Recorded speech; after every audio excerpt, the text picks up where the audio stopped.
So, episode 7, I think, yeah. coming from Art of Integration showroom, which is lovely, with the fabulous Machan from Hawksbee. So, before we delve into lots of questions on the world of lighting, do you want to give us a little bit of a background on Hawksbee? On Hawksbee, yeah, of course I can. So Hawksbee is a lighting design consultancy. We set up actually during 2020 and been around for 5 years. We design lighting schemes for residential, interior, exterior, landscapes, all of that kind of stuff. It's me at the helm, and then we have a number of kind of people that help out schemes and things like that to get us over the line from concept to technical, or overseeing installation. So yeah, we want to create beautiful kind of lighting, feelings, environments and things like that.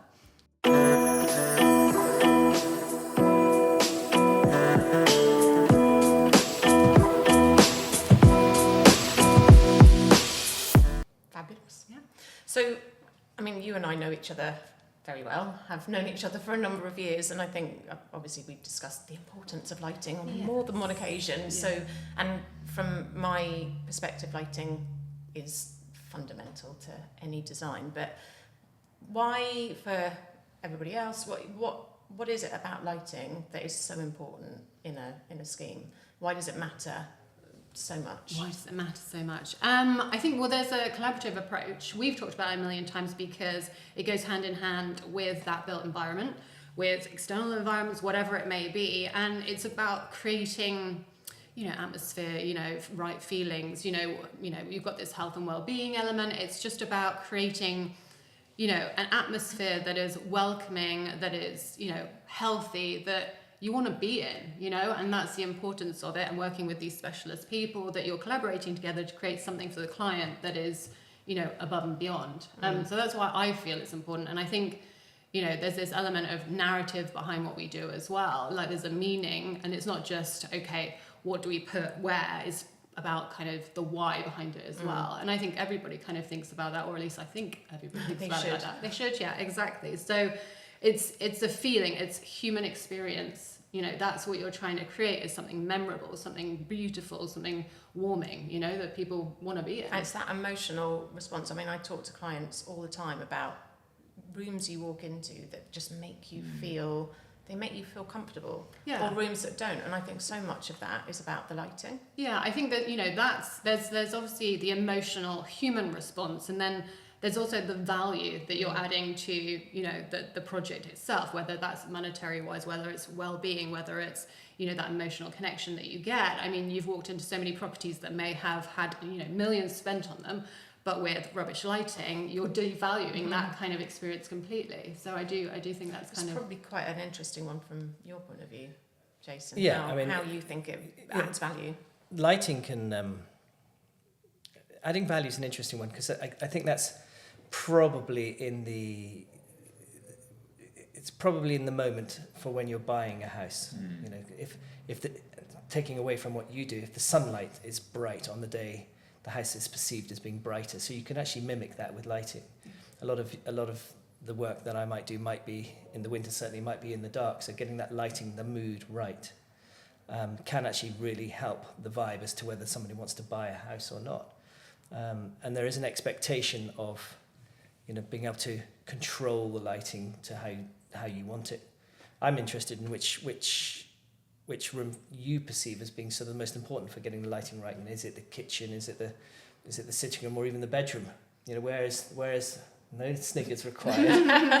They're so childish. I wasn't being childish here. So there's a twitch in my eyes. But which room do your customers see as the room where they want the lighting the most? I mean, for example, you have a car. Yeah. My car, I can change the ambient lighting all the time.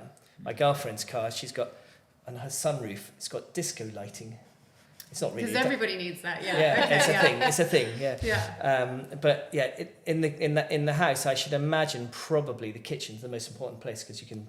I think it depends what the idea behind it is. So the kitchen, yeah, okay, so it's about task, and obviously your kitchen, open plan, closed, whatever it may be, just depends on what you're doing in there, because now it's not just cooking, it's, you know, the kids' homework, you might be working from home at your kitchen desk. So it's about task illumination. Whereas, you know, I think equivalently, maybe the bedroom is an interesting location as well, because that's your Zen zone.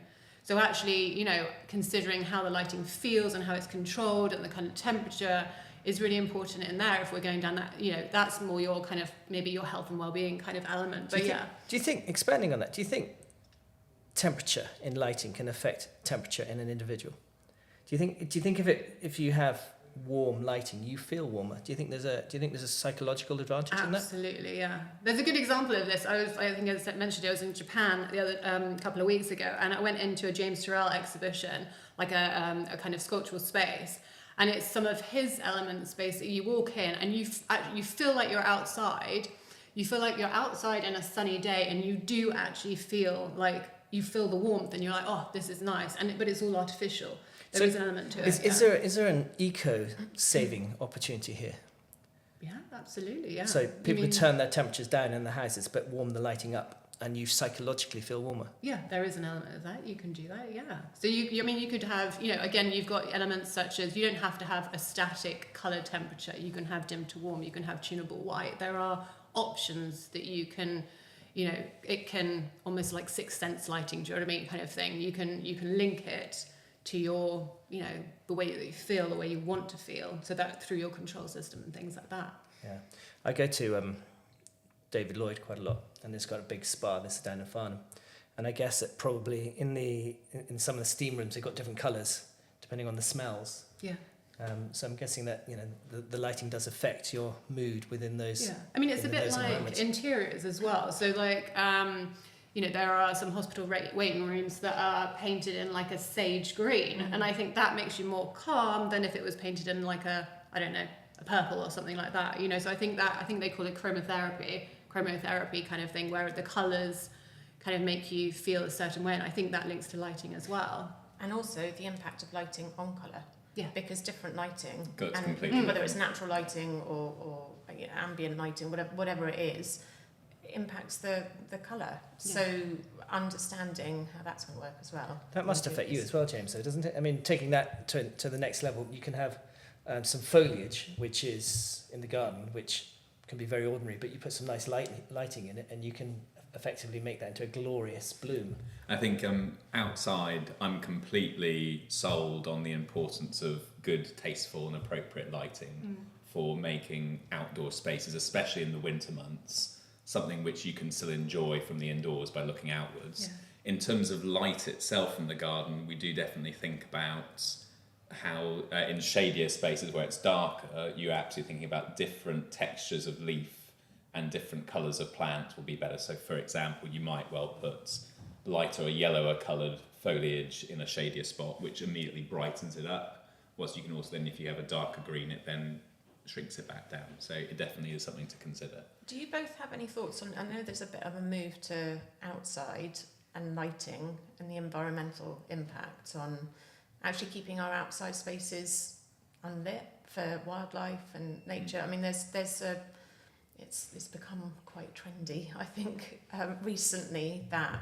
environmentally it's not as good for our wildlife to have spaces lit. But obviously we've got to live in these spaces as well, and they've got to be practical, and they've got to be safe, and you know, we've got various levels in gardens and steps and all sorts of things happening. So how do we sort of navigate that? We do a lot of sort of documentation for sort of external planning and things like that. So to do with dark skies. So you have everything that, you know, points downwards. You might have a colour temperature of 2,200. You know, you do your external dialect calculations that show you, you know, where light is going to be and how does it interact with, you know, animals, bats, whatever it may be. So is that what you? Yeah, well? I think it's also about task and zoning. So you only have lights on when you need lights on for what you're trying to achieve.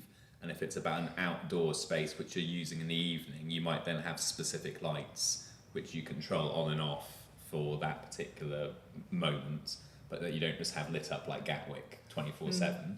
And certainly from my perspective, in terms of the kind of lighting design I like outside, it's low temp, it's warm colour, it's low lumen, so the minimum amount of lumens as is required to illuminate what you're trying to achieve, and it's less is more. So it's, you know, and that you do see, especially in showrooms for lighting, but also in some projects where things are rather bright and lit up and a little bit tasteless. And I think less is more Yeah. is definitely my especially mantra. outside. Inside, obviously, it's a more controlled environment, so you can then shift from, you know, something that's a more intimate evening colour to something which is really light and bright for a specific task. But outside, in general, it's about, you know, it's about trying to recreate sort of candlelight or like firelight, and that actually is much more welcoming than just Yeah. having it brightly lit. Yeah. I think it's worth considering actually how your internal lighting reacts to like light spill as well.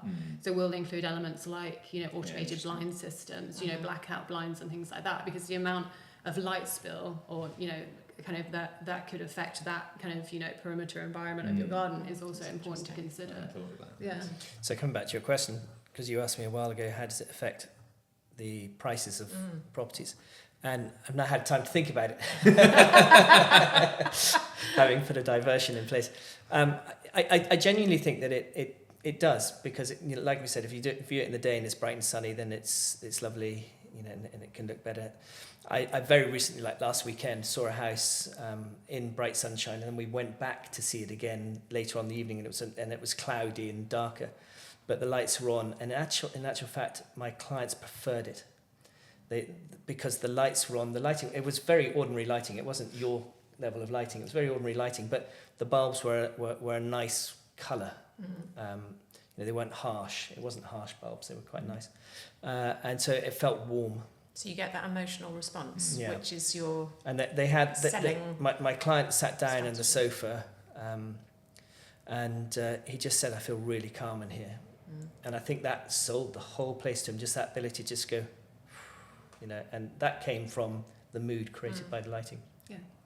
No, I mean, I heard someone said to me that actually, like, decent lighting could potentially add 1 to 3% of the like overall price. I don't know if that's but it's a fact sales or what, psychology, isn't it? It's really interesting. it's the emotional whether- response you're having with it. And But, it's you know, those responses that you're not aware of at a conscious level, that you're prepared to, or your perception of the value for you is going to be that much more because of your subconscious response to it. yeah. Do you recommend to clients when you're viewing properties to go view it at night or in the dark as well as during the day, or is that something which either happens or doesn't? No, No. no, I don't. If so, the way I work is that I get a brief quite early on, well, very early on, and then I identify the house that they're going to buy very quickly. It might well be that it takes a day, or it might even take 6 months to identify that house, but it's still quite quick in the whole scheme of things. So then what you do is you then take them around multiple houses, but what I do to some degree is educational, and I'm sure it is for all of your clients. There's a degree of, you could have this, but you might want that, and so there's a degree of education that goes on there, and when you fit the house in that you know is the right house for them, it's a case of, does it go first, does it go last, do I put it in the afternoon, do I put it in the evening? All those things do come into my mind as to when. Like staging, basically. It is, but I've also got to be very mindful that I'm working on behalf of the client, not on behalf of me. So either they like the house or they don't. But like with, you know, I stand by this as a theory. You can go to someone's house for a dinner party. I may have said this in an earlier podcast, I might not. But you go to someone's house for a dinner party, you walk up to the front door, you walk in, you have a dinner party, and you may use the loo, but the only other room you see is the kitchen. And then you leave, you drive away thinking, God, they had a bloody nice house, and you're jealous of their house. And it's not because you've seen the whole house. It's because the atmosphere in that house has made you feel warm and lovely and excited, and you've had a nice time. So you think, yeah, they had a really nice... Doesn't necessarily mean you're going to buy it. But I want people walking into a house to get that same atmosphere. And that is created by the mood in the house, the overall ambience of the house, which comes back down to lighting and the feeling of calm, or if they're in an AC/DC mood, the violence of the whole place. But it's what triggers them, which so often comes down to your lighting. I think, well, yeah. I mean, if I'm going to be real stickler about it, I think it's kind of a combined approach. Do you know what I mean? So, you know, it can... I like designing places that isn't just, oh God, when you walk in, it's like, blooming hell, this, like, you know, the lighting's amazing in here. I want people to walk in and go, like you said, this is an amazing space where it's not necessarily just, It's I not love this overtly- floor, I love this lighting, Yeah. or I love this colour. I want them to kind of like, it's like a total experience, you know. And I think Yeah. that's when design works really well, actually, is when it's not screaming at you. It just works. You can't quite put your finger on what it is, but it's all those component parts coming together that create that emotional response, I think. I want to come back to the subtlety that you were talking about between you two, because within your interior design world and your lighting world, you can have spotlights, which are It's my favourite. or you can have under counter lightings or lighting that actually permeates from the ceiling in a sort of in a sort of Diffuse star way. fashion. You see them in Yeah. you see them in marquees where they have stars coming down. So you can have lighting in any set form. Is when you design a place, are you thinking about where's the best place for that lighting? Because it might be a chandelier down a Lighting, whatever it is. So lighting has got to be, and I know you'll be saying exactly the same thing as me, but lighting has got to be considered at the beginning. That was very From my confident, wasn't point it? of You're view. going to say exactly the same thing. Oh, well, I know.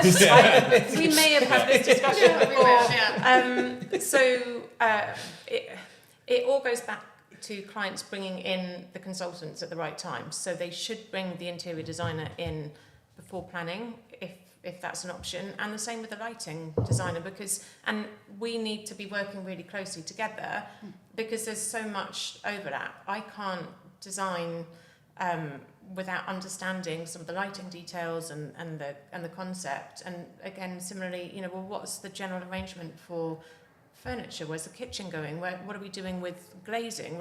All of those things then feed back into the lighting design. So it's got to be done as a whole. And going back to what we were talking about earlier, it's got to be collaborative. And also Yeah. the style of house. So, like for example, a Victorian house with a dado rail, you can actually have the lighting like an LED strip. Or, I'm sure you's better than LED strips, but running along the dado rail.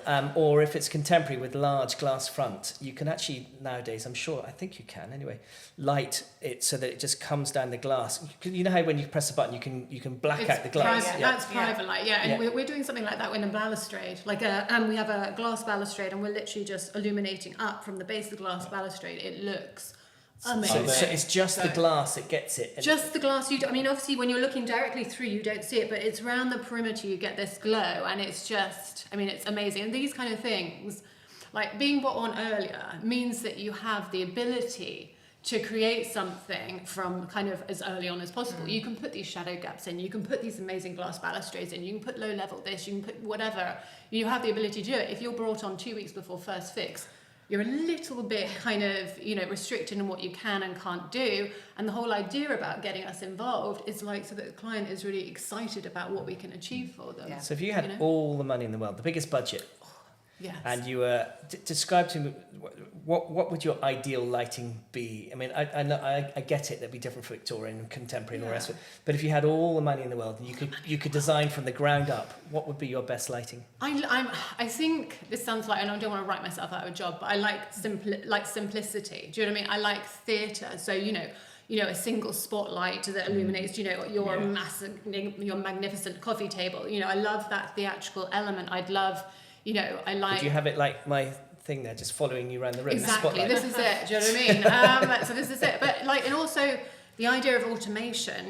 Like we mentioned, like this whole sixth sense kind of lighting. You're in your meeting room. You're discussing certain things with client. They mention budget. Lighting changes to dim. Maybe a bit of hint of red. Are you sure you want to cut that budget by 50%? Stuff like that. Like I think the idea of it being fun is great. Or like I love illuminated sculptures, or I know I mentioned like RGB, but I love the idea of like fun behind coloured light as well. So you're like talking about bringing AI into this, aren't you? AI into your lighting, so that it hears certain words That'd and be quite adapts. Yeah, there is the thing Could is actually people make you a bit love sick that. as Well, well. I know this is it, right? But people love that, the idea of that tech behind it. But I'd say 90% of the clients that I speak to want it to be simple. They're happy with their rotary dimmers that can control a scene. You know what I mean? You can have the brain behind your control plate, but they just want something that's a really So simple if we interface. had AI lighting and I was having an argument with my wife and I Yes. wanted to diffuse the situation because obviously I made a mistake again and I know that I was in the wrong again, But what would be the lighting Are cues? you ever in the right, James? Occasionally. No. What would be the lighting cues that I'd want my sort of AI bot to be putting in behind the scenes, just to calm the just situation. to calm and to acknowledge my You might mistakes. want to create like a diversion, like all the lights go off and Yeah. something goes Oh, over yes, there. good. There you go, Yeah. diversion. And maybe a spotlight. This is it. Just one spotlight comes on to like the Exactly. sort of the I'm sorry That's it. sculpture. Should I have the I'm sorry setting? Yeah. I'm more Yeah. interested in them when you start saying some frisky words. And what does the lighting What's the do scene then? setting It's- then? and basically, Or how you nudge someone's behaviour towards whatever outcome it is. Okay, guests need to leave now. That's All the it. lights All turn lights off, on or off. Yeah, except that's for just strips The going from pathway, here yeah, to to the the door. doorway. Yeah, this is your no. exit signs. Yeah. He's like, oh, I think that system's broken again. Oh, shame. Well, we better call We it a better day call now. it a day. Yeah. Oh my god. The difference between also so many different like husband-wife kind of thing. They love different types of lighting, and I know this is my kind of Yeah. my own kind of Well, men place tend to as men well. tend to want it cooler, and women want it warmer, don't they? Because men tend to be I like it warmer, just to say. well, yeah, okay, but how do I even say this? Being politically correct today, I mean, Why completely bother trying, flummoxed. Jason? Should we Yeah. just Take- skip, take- skip 5 minutes now? No, this isn't being edited. So the reality is, in my working environment, most in an office environment, most men want the office cooler and most women want the office warmer. That's been my experience. Yeah. So the same must therefore apply in a home, that most men want it cooler and most women want it warmer. It must do. I think it's to do with brightness as well. Like from my own experience, if I've been You're saying women are brighter than men? No, well, let's not go down that route. There's no We argument already about that. We already know the answer. But no, I think if I've been out like commissioning or scene setting and I come back at 11:30, 12:30, whatever it may be, I walk into my apartment and my partner has every single light on at full brightness, and I'm like, why? Can we just? And I go around dimming everything down because I'm like, it's like low lighting, warm lighting, nice, but like there is nothing there that kind of like tells them to dim it down. Do you know what I mean? What do you do at home in terms of your lighting? Do you like bright and warm? During the day, I want it to be really light and bright. Yeah. And if it's a grey, gloomy day outside, the lights go full whack. Yeah. But as soon as it's then shifting to evening, I want it to be nice and sort of like. Dim. You're quite Warm. a sensitive soul. I am James, quite a isn't he? sensitive You're soul. quite sensitive. Yeah. And I have good taste as well. Whereas I'm terrible. I just go in. In summer, I go in and there's no lights on, and then I go to bed around about midnight or whenever it is, and I've forgotten to switch the lights on. Let's go. Oh crumbs! Yeah, I need to switch some lights on to see how to get upstairs. How to get upstairs, I forget about that sort of thing. Yeah. Well, I mean, it's what happens, isn't it? Every home's like an individual home, isn't it? Everybody's an individual. I think it's quite interesting. One of the things that I was going to come on to is where technology is going and where lighting might go with technology, and actually the whole kind of behavioural nudging behaviour change through this lighting. human-centric element. Yeah, and how and maybe it is AI will play a role in this in the future. I don't know, but anticipating from body language maybe, or I mean Tone of then, voice, yeah, movement, that would be a really interesting thing Yeah. to see, and then taking that into a commercial setting. That's a really big Do you thing. feel? Do you feel there's a risk for all of us of AI actually ending up taking over our jobs? Do you think it's a possibility that AI will actually create the plan for the house, then put the furniture in the house, can then put the lighting in the house, and then ultimately can build the blooming thing as well? I think Robots. there are things that it will inevitably allow us to do quicker and more efficiently, but I don't think it will ever 100% replace it, because it's still a very design for clients is a very relationship driven thing. Yeah. You've got to understand your client and and you've got to understand the nuances and all of those little subtleties that I think And it's an an emotional algorithm journey. is never going to get. And it's never, unless you're apropos of that previous conversation with the famous interior designer, is it an A or is it a B? It's very rarely do you want this or that? Okay, it's that, off we go, we're doing this. Yeah. Because it is, and so certainly from my perspective, yes, it would be great if our AI could do it all, because then I can just go to Provence finally and relax. But every single client I work with and every single project I work on reaffirms my absolute belief that all of our work is really about relationships with people, and the people who want to invest in what the skills we have are choosing people first. People with people. And that all the other stuff, be it imagery or kudos or with clever tech or whatever it is secondary to that first connection. And you must know this as well in terms of with your clients, is that ultimately, do they trust you to help find them the right home for them? There's Rightmove out there, but they come to you. So I think it still comes down to that. Agreed. I fully intend to outsource as much of the boring stuff to AI as possible, as quickly as possible, but the core design will always be mine because that's what I'm interested in. Yeah. Jason earlier mentioned LED strips, and I obviously, without even knowing about lighting, just died a little bit inside. And I knew that you'd probably be feeling the same, but you were far too polite to show it. So the question is, what are your pet hates and or just the most cringeworthy things which, as a professional with taste, Oh, that's just, very kind. yes, that, you want to just fend off in a fairly proactive No. manner. I mean, yeah, okay. So LED strip and all of that kind of stuff, LED neon, all of that is great in, for me, a concealed location. So Well, a closed box. Well, I know. I think it sounds Somewhere- awful, but it's like somewhere anything abroad. that's expressed. Like people in their residential homes, so in their living rooms, in their whatever, things like lines of light that are kind of up over walls and things like that. I'm not like a huge fan of. I think it should be concealed instead of like. I think it has its place. Don't get me wrong. It's another budget constraint. So there are some people who that's the most. I mean, they might not come to you, but that's perhaps the most they can afford. I mean, look, my job is to say I think we can do better even with the budget restraint. Yeah. Do you know what I mean? Okay, so you can improve on that on a limited budget. Yes, please. Like, I think, yeah, absolutely. Of course you can. I mean, there's loads of ways that we can do it without having lines of light all over your kitchen, dining room, whatever kind of thing. So yeah, I do kind of move away a little bit from that. There's plenty of other things we can do. And So, please yeah. tell me more. I want a long list of all. A long the list things. of my pet hates. Yeah, go on, this is good. This is Yeah. this is the internet's going to break here. And all Okay, this, so I like switching lighting. I think everything should be dimmed. yeah. Even landscape lighting. So I had a meeting where somebody was like, no, we don't need to, we'll just switch the landscape lighting. And I was like, I haven't designed a scheme without dimming it. I think it's really important.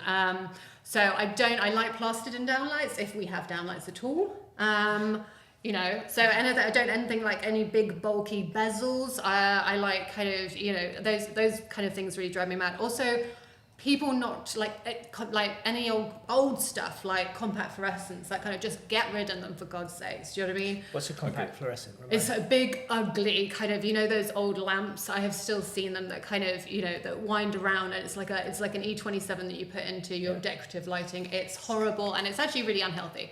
So get rid of those. And I can't stand walking in and the decorative lighting having different, like if you've got like 5 different lamp holders, having different coloured temperatures, and some are like clear, some are like opal. Why? Can you just get it right? Do you know what I mean? And so that drives me a bit mad. Do you go to your friends' houses and say this has to change? Yeah, I'm just like, I'm so disappointed in you. No, that doesn't happen often. Is this good? So. Is this good therapy? Are you feeling a bit better now? I feel, yeah, that's it. I feel lighter, but yeah, there's nothing like you can keep going. It's just your moment. It needs to pour out, and then we can address this one step. It sounds to me, James, that you've got lots of things. I know. It's like, a long time. I want to hear about interiors first. Yes, yeah. Oh, where do I start? Yeah.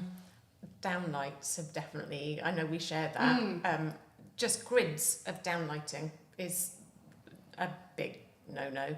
And the other thing that I hope my clients all would agree with me, having furniture finishes, everything that matches, it's like walking into a show home. It's just, no, please don't.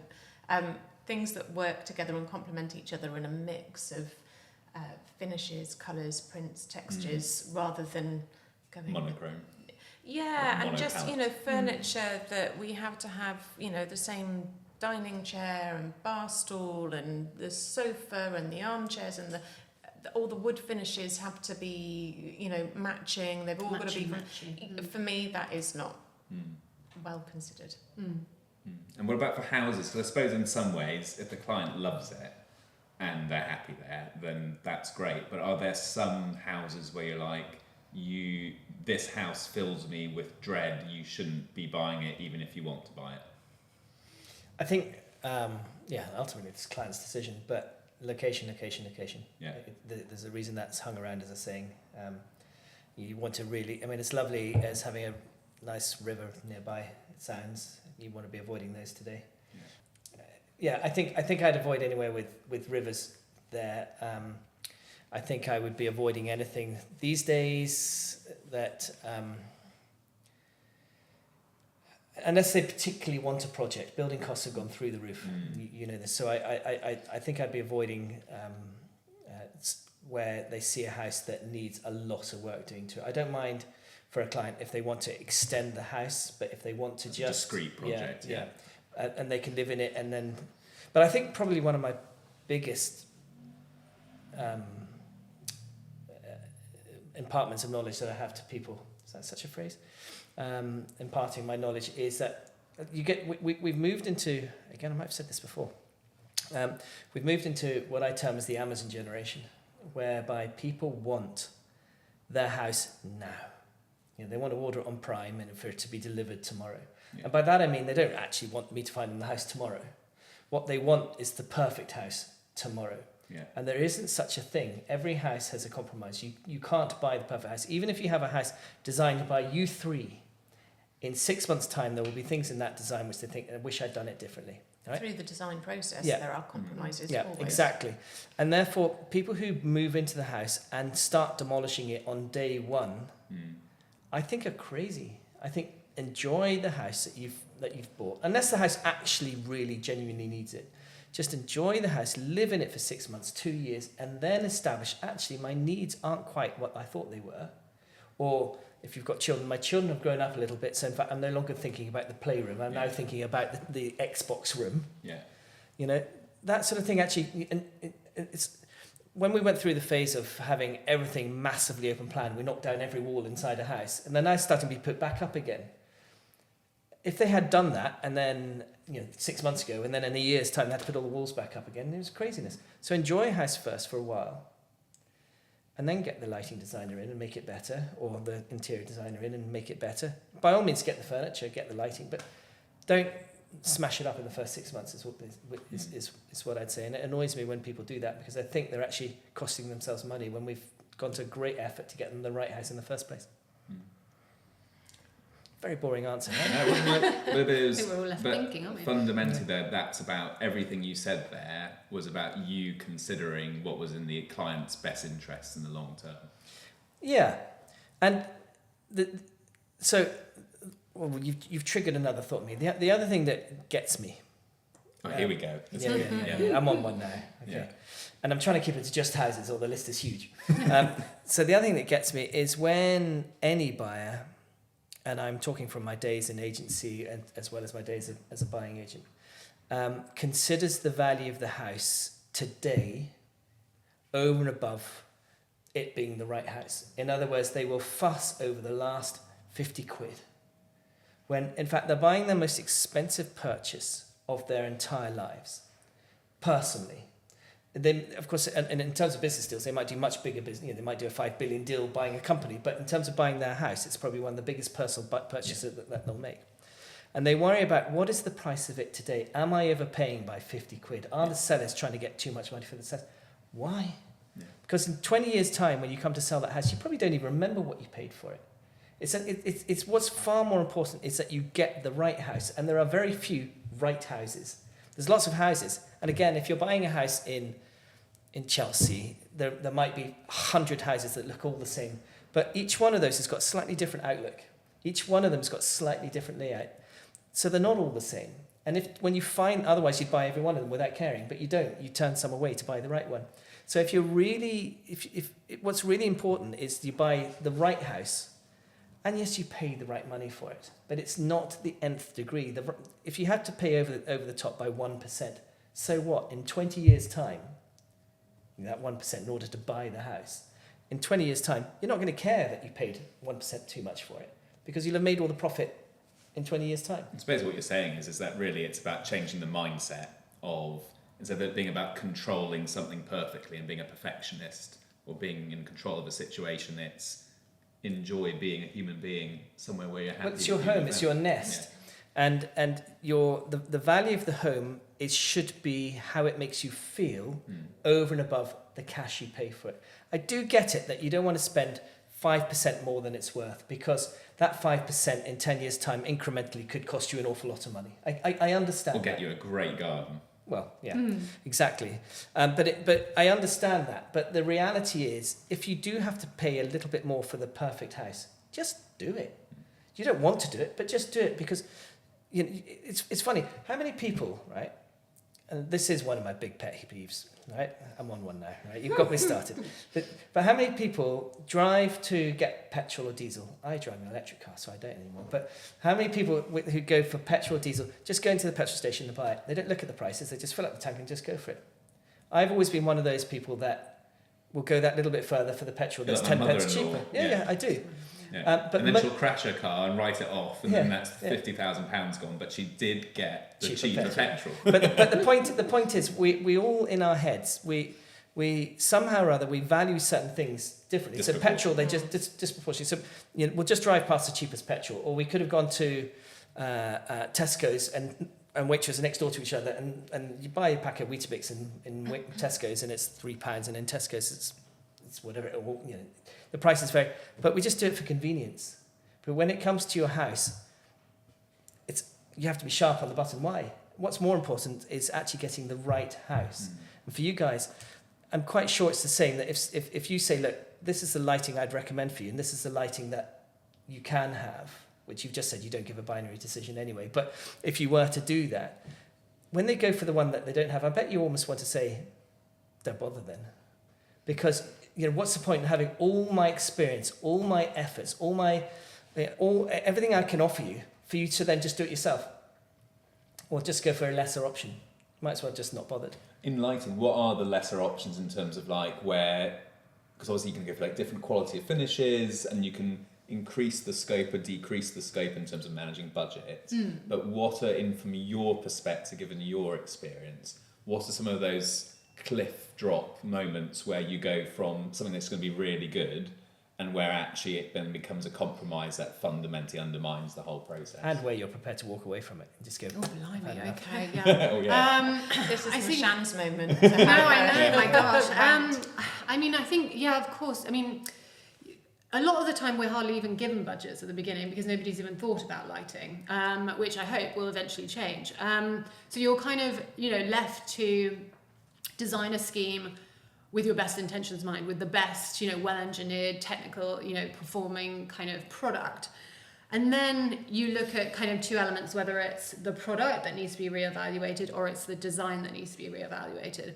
And you can be fancy. You can either, try and squeeze your representatives on price and get a better, budget cost, or you have to look at changing the product out for something that is slightly less well engineered. Maybe it's not made in the UK. Those kind of things you need to look at. So maybe, and that's just part of the process that you have as well. But when it comes to design, maybe it's both of those elements that reduce it down. But this is the thing, it's kind of like quality over quantity sometimes as well. So the grids of downlights in the ceilings, I've come across a massive space that has 14 downlights in. Let's get away with 6 with a good quality product, put that money into other things as well. But it's just those kind of things that you're considering, but trying to get that across in such an intangible element as lighting is really difficult. So the best example that I have is, AHPAC, so Timber Showroom is, lovely. There was an alternative that client had. I obviously had my kind of product. We had a number of timber samples and basically mocked up the lighting against each and every one. And basically the client just said, there's no question, is there? We know what the best one is and I will make it work. So it's knowledge and presenting that idea and what, what does the client value, kind of stuff. But you always got to work to a budget. There is no limitless budget, But I think to your point, clients need to see the difference. They need to understand what they're paying more for. So if you're just presenting a theoretical, it's going to cost you this is what you're going to get, they can't visualize it. I think often, like you said, you need to go tangible, in and show them this is the difference. This is, you can feel it, touch it, see it. Do you create architectural models to show them the lighting? We'll do a 3D kind of render if we're, if obviously that is within the scope. So yes, we'll try and do a 3D render of what, the lighting will feel like, and then what we'll do is we'll change that from, dusk, from late evening and things like that, so you can see this kind of 3D element. Otherwise, we'll go to site, we'll mock it up. We'll show them how you don't create a little mini little house. No, I don't. No, we don't do that. It's quite hard to get the LED tape and sort of little wall washers and stuff like that into it. What you see, Jason's retirement plan. You can't shrink it down, but you do have things like Dialux, so you can build a model. I mean, again, clients will look at it, whether or not kind of, my description of, explaining what it does, kind of they understand is something else. So you can say, well, look, these colours represent this lux level. This is where we're kind of trying to create a bit of texture, a bit of atmosphere and things like that. So that's, how we do it. It's just trying to create something tangible that a client can understand. And I think that probably goes for everybody, I guess. You must do the same though, Bex. Yeah. Yes, so we do sketches in CAD, so they're accurate. So if you have a space, whether it's for example, a hallway, we had a project where the client was looking at having 2 different configurations for the staircase. It's got to be done in CAD, even though it looks like a sketch, because otherwise the space isn't representative of their space. So it's accurate to the millimetre. And then we can do photorealistic CGIs at detailed design stage. Some clients want to spend the money on that, and some clients are happy at that point that they understand, but they've seen all the hard finishes, they've seen all the fabrics, they've seen the lighting fixtures, they've seen everything that goes into that space, they've physically seen. So who's your archetypal client? Value-wise or mindset? Mindset. I would say we've been... There are like different clients. So we love working on kind of, everybody likes the big ones. That everybody likes like kind of small projects and things like that. But we're very lucky to get people that actually care about what we do and find it an integral part of a project. They want something that is, considered, that is family orientated a lot of the time as well. We do get, couples with apartments that want something that might last, 5 years until they move on, but the client, usually quite nice as well. But yeah, I would say you're looking Would you turn away someone you didn't get on with? Yes. You will? Absolutely. Well, they cost more. Yeah. I think we all would actually. I think we all would. And in terms of value-wise, would you take on someone looking to spend just a couple of grand, or would you? Absolutely, I've done that before. And again, everybody deserves good lighting design. I think. Do you know what I mean? And I think, somebody comes to me, they have a ground floor extension, they want some help. Again, we offer 2 elements, so we'll do full technical package that you might do. We also do like something that we just call like an edited element, where people are on a budget. But we'll do, some red pen markups, presentation, call-outs, maybe even a specification that I can hand over to them. Red pen markups? Red pen markers. I call them red pen markers. But basically, it's kind of like, I'll take your plan. And put a red pen over it. Well, kind of like that, but I'm a step better than that. But I put it into InDesign, and I'll just do kind of call-outs to what's low LED, what's high-level LED, what's a downlight, what's, level floor washer, and give them... something that they can take and discuss, with their other half or whatever. Crossing through the LED strips. Yes, up and over, whatever. LED strip, remove that. That's it, take that out. But no, I think everybody deserves it, And do you have a limited number of clients? Do you, if you had 50 clients come on in one day, would that be a problem for you? Or do you? I think that'd be brilliant, wouldn't it? Look, so it just means you grow. You've got to scale, haven't you? Yeah, absolutely. See, for me, I only ever take on 5 clients at once because. It's my area is too big to deal with more than 5 clients at once, and of course the risk is I take on a client at $1 million, and then somebody else comes along looking for 7 million. That decision to take on that $1 million costs me a lot of money. Yeah. But equally speaking, I'll see that one right through to the very end. For you can just take on unlimited and just because basically similar to probably everybody else here is that the project is at a different program kind of based thing. So you might be starting at concept, something else might be overseeing the install, something might be doing technical design. So it's all very different. A project might have gone on hold for a year and a half. And again, like you said, those 5-story kind of Chelsea homes versus a ground floor extension program's always slightly different. We've been working one over in Carlisle Square for about 3.5 years, and we're not quite yet first fix yet. So it does, change, and we've all been there, right? It fluxes. Yes. So to finish up, and we'll limit it to one because I'm sure it could go on and on. What's the one thing you wish homeowners knew about lighting and lighting design? So I don't think it's product based. I think it's more to do with kind of quality of lighting. Maybe it is product. Quality of product versus, quality of light performance and technicalities and stuff. I mean, these are very intangible items that I'm kind of listing out here, and I know you only said one. But I think that's the idea. I mean, you can, you mentioned earlier about, do you do tiny little projects? Do you do your ground floor extensions? So somebody might come to you for a project such as that, but they still give you, a budget, but, you're still giving them the best quality of illumination for that kind of budget. And I think that's worth considering, and where, we get spoken to about, but yeah, quality. Yeah. I think I would agree with that 100%, the quality over quantity. And who would your favourite client be? If of all the famous people, who would be your favourite client? Blimey. I don't know. Is it Kanye West that's destroyed that Taido Ando kind of building that's on like the Miami beachfront? I would love whoever's going to take that building on. I would love that as my client. Do you know what I mean? I think that would be great. Miami beachfront. Yeah. For something Why not? You said that sky's the reach, something right? understated and Yeah, classy. no, I know, classy. Yeah. I would make it classy. That was it. So yeah, but Well, thank you so much. No, thank for you. It's joining been us. a It's been- pleasure. I love talking about lighting. We could talk for hours and Hours. hours. Yeah. So it's been no, a thank you. pleasure. I've enjoyed it. It's been enlightening. Enlightening, yes. Boom. You were waiting. I could see. Switch quick. Good. Brilliant. Thank you very much. Thank you. No, thank you.